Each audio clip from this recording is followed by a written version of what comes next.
Welcome back, everyone. You know what that football music means. It is time to check in with Russ Bliss and Jeff Corcini with Fantasy Football Starters. How are you guys doing today? Doing good. Good. Ready for some football, I take it. Always, Tess. And this week we're going to talk about some players to pick up some running backs, and then we've got that continuing thing about the quarterback situation in the NFL. Like I know we've had a lot of injuries, so some big injuries, like Tony Romo's out for a few weeks. That's right, yeah. I'm following that stuff. I know you are now. I know, making good picks too. On the players to pick up side, one that we're telling everybody right now is Dominic Rhodes, who's a running back for the Indianapolis Colts.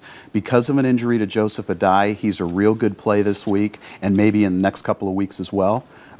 If you need a running back, he's going to be there. He's a starter on a good team. Okay. And then another player is Mewelde Moore, who is a running back for the Pittsburgh Steelers. He was actually their third-string running back, Tess, but injuries to Willie Parker as well as Rashard Mendenhall, this is another starter. And this time of the season, it's hard to pick up players on the waiver wire that are actually going to start. So these are two pretty good picks. Okay, very good. And like you said, with all the injuries that we've been following, that's why we want to focus on some of the quarterbacks. Tony Romo being one of them. That's a big disappointment, I know, for the Cowboys. Yeah, Tony Romo broke the pinky finger on his throwing hand, and he is not going to be the starting quarterback today for Dallas. It's going to be Brad Johnson.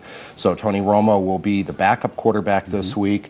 Maybe he plays next week. That's going to be a wait-and-see situation. Other quarterback situations that you really have to be paying attention to include Matt Hasselbeck with the Seattle Seahawks. Matt Hasselbeck has got a bulging disc injury in his back, and he's going to miss this week. He missed last week. Seneca Wallace is likely to start this week, but he's had calf injury problems. So Charlie Fry could end up being the long-term starter if that bulging disc continues to be a week-to-week problem. And then finally, Carson Palmer with Cincinnati.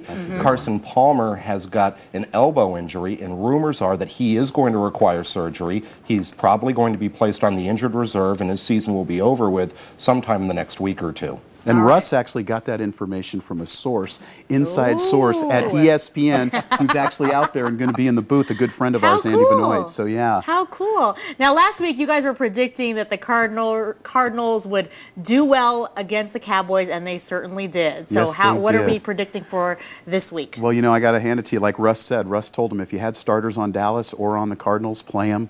And we're talking about the defense this week, Tess. They continue to play real hard, as well as Steve Breston, who's a wide receiver, who really had a big game too. You know, with Anquan Bolden being injured, he really stepped up, made a great game at the wide receiver position, but the defense just put a number on the Dallas Cowboys. And the Cardinals are for real. They are for real. That is a tough defense. So what we're saying is it's a bye week. They're getting rested up. But if you can pick up that Cardinal defense or you can pick up Steve Breston, those are a couple of other good plays as well. So even though it's a bye week for certain teams, you still want to be looking at their players for the next time around. Always improve your roster, yeah. All right, very good. You know, I have a question. There's lots of advice that folks can get out there, of course, from the internet and so forth. What makes fantasyfootballstarters.com different from the rest, would you guys say? Well, I'll start off by saying that we are the only software that does mock draft, helps you with your lineup, helps you draft a team, helps you trade players. We're the best software out there. The other thing, too, is we're a real community. We've got active forums. Russ has his blog. He streams his national radio show on the internet. So we've got all different types of content,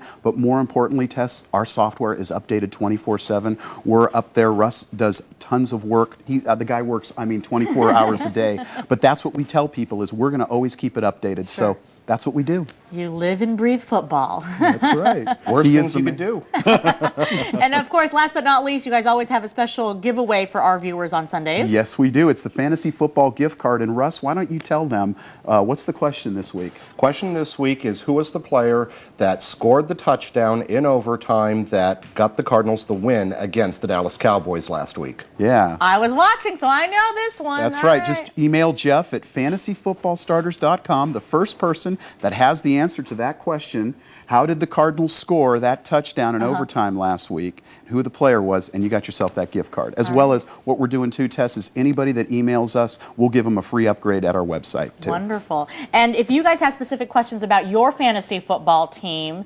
Russ and also Jeff will be taking some phone calls in about 20 minutes from now, or actually 10 to 15 minutes. So stay tuned, and we'll give you that number to call if you'd like to ask them a personal question. Free advice. You can't beat that. Here we go. Thanks, guys. We'll see you in a bit. Thank you.